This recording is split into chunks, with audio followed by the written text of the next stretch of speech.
Sabe uma coisa curiosa? Muito antes da gente abrir a boca para falar qualquer coisa, uma conversa inteira já rolou, bem aqui, no nosso rosto. E é exatamente sobre isso que vamos falar. Vamos mergulhar nesse mundo fascinante da psicologia das emoções e tentar decodificar essa linguagem silenciosa do rosto humano. Olha só esse número, 10.000. E não é um número qualquer. Segundo a ciência, essa é a quantidade de expressões diferentes que o nosso rosto consegue fazer. Pensa só, cada uma com um motivo, um significado, e tudo pode acontecer numa fração de segundo. É uma capacidade de comunicação que é de cair o queixo, né? Tá, mas aí vem a grande questão, não é? Com um vocabulário desse tamanho todo, como é que a gente começa a entender essa língua que não usa palavras? Como deciframos o que cada um desses 10.000 sinais quer dizer? É exatamente essa a nossa missão aqui. Sabe aquele ditado que diz que o rosto é o espelho da alma? É poético, é bonito, mas a ciência hoje em dia nos dá ferramentas bem mais precisas. O rosto não é só um espelho, não. Ele é, na verdade, o nosso principal sistema de comunicação. Para pensar um pouco. Em toda ou quase toda interação social que a gente tem, o rosto é a primeira coisa que aparece. É o nosso cartão de visita. É por ele que a gente manda e recebe uma avalanche de informações, muitas vezes sem nem perceber. É a base de tudo, da nossa conexão com as outras pessoas. Certo. Então como é que a ciência pegou essa coisa meio artística de ler rostos e transformou num processo sistemático? A resposta é incrível. Foi criado literalmente um alfabeto pro rosto humano, uma ferramenta para a gente conseguir analisar cada movimento de forma objetiva. E esse alfabeto tem nome. É o FACS, ou Sistema de Codificação da Ação Facial. Quem criou isso foi o psicólogo Paul Ekman e sua equipe. E a ideia é genial. Em vez de ficar no achismo sobre o que uma expressão significa, o FACS vai lá e identifica exatamente qual músculo do rosto se mexeu. Cada movimento desses, ou a combinação deles, vira uma unidade de ação. E o processo funciona mais ou menos assim, olha que interessante. Primeiro, o sistema isola um movimento muscular específico. Pensa, por exemplo, no levantar do cantinho da boca. Depois, ele dá um código para esse movimento, a tal da unidade de ação. E aí, a mágica acontece na combinação. Quando se juntam várias unidades, tipo os músculos da boca, com os músculos ao redor dos olhos, o sistema consegue associar isso a uma emoção bem específica, como alegria de verdade. É tudo metódico, bem preciso. Bom, agora a gente chega no assunto que, vamos combinar, todo mundo tem uma certa curiosidade. A detecção de mentiras. Só que a ciência nos ensina a olhar para isso de um jeito um pouco diferente. A ideia não é procurar a mentira com M maiúsculo, mas sim identificar as pequenas rachaduras na história que a pessoa está contando. E o ponto-chave é exatamente este. O autor da nossa fonte, que é especialista no assunto, nem gosta de usar o termo detector de mentiras. Ele acha muito definitivo. O foco para ele é em outra coisa. Identificar o que ele chama de incongruências emocionais.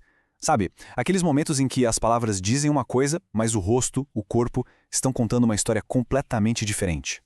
E para a gente entender o peso disso, olha só esse caso, que é real e bem forte. Uma mãe vai à televisão falar do desaparecimento da filha. Só que a expressão dela era apática, sem a emoção, sem a angústia que se esperaria numa situação dessas. Foi exatamente essa falta de emoção, essa incongruência emocional profunda que acendeu o primeiro alerta para os investigadores. Foi um sinal de que a história que saía da boca dela não batia com a história que o rosto dela contava. E aí a gente se pergunta, tá, mas e na prática? Como essa busca por incongruência se sai em comparação com outras tecnologias? Dá uma olhada nesses dados. A gente tem aí ressonância magnética, exames cerebrais, tecnologias de ponta, com uma precisão bem alta. Mas o mais impressionante é isso aqui. A análise de microexpressões usando o fax tem uma taxa de acerto que não só compete, como às vezes até ultrapassa algumas dessas tecnologias. Isso só mostra o poder do sistema de comunicação mais antigo que a gente tem, o nosso próprio rosto. Falando em expressões, vamos focar em uma que é talvez a mais comum de todas, mas ao mesmo tempo uma das mais complexas. O sorriso. A gente usa para tudo, né? Mas a verdade é que nem todo sorriso é igual. Basicamente, a ciência separa os sorrisos em dois grandes grupos. De um lado, tem aquele sorriso social, sabe? O que a gente dá por educação, que às vezes chamam de sorriso pena. Ele mexe só os músculos da boca. Do outro lado, tem o sorriso genuíno, o sorriso de verdade, que tem até nome, sorriso de Duchenne, em homenagem ao neurologista que o estudou. Esse é o sorriso da alegria real, e o segredo dele está nos olhos. E aqui a gente entra na anatomia da coisa. Um sorriso de verdade não mexe só a boca levantando os cantinhos. O pulo do gato é que ele também contrai os músculos que ficam ao redor dos olhos, aqueles que formam os famosos pés de galinha. E o detalhe mais legal é esse. A maioria de nós não consegue contrair esses músculos de propósito. É por isso que é um sinal quase infalível de alegria genuína. Então, fica claro que o sorriso é muito mais do que só um sinal de estou feliz. É uma ferramenta de comunicação super versátil. A gente sorri por prazer, claro, mas também por embaraço, por ironia, às vezes até para esconder uma tristeza. A complexidade por trás de um simples sorriso é gigante. Tudo isso é fascinante, mas pode parecer um pouco teórico, né? Só que não é. Todo esse conhecimento já está sendo usado no mundo real hoje, de jeitos que a gente nem imagina. Vamos dar uma olhada em como essa ciência já está fazendo a diferença na prática. Pois é, a ciência do fax não ficou parada no tempo. Ela evoluiu e hoje existem softwares super avançados de análise facial, como o Ply 7 Faces. E eles já estão sendo aplicados em um monte de áreas. Como a gente pode ver aqui, os setores de justiça e saúde são os que mais usam, mas isso já se espalhou para a educação e até para a seleção de pessoal e empresas. E os exemplos práticos são muito interessantes. Na área da justiça, ajuda a identificar aqueles pontos de tensão num depoimento. Na saúde, melhora a comunicação entre médico e paciente e pode até ser usada em terapias contra a depressão. Na educação, imagina só, ajuda a criar materiais de estudo mais eficientes.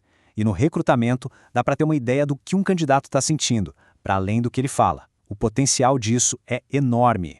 Tem uma frase da nossa fonte que eu acho que resume tudo isso de um jeito perfeito. Ela diz que o rosto é o palco da nossa identidade. É isso. É no rosto que o nosso mundo interior vira algo que os outros podem ver. É ali que as nossas emoções, nossas intenções e até a nossa identidade se apresentam para o mundo. E para fechar, fica aqui uma provocação para reflexão. Depois de descobrir um pouquinho mais sobre essa linguagem tão complexa, o que será que muda no nosso jeito de olhar para as outras pessoas? Talvez a questão não seja virar um especialista em julgar os outros, mas sim começar a compreender um pouco melhor essa comunicação tão rica que está acontecendo o tempo todo bem na nossa frente.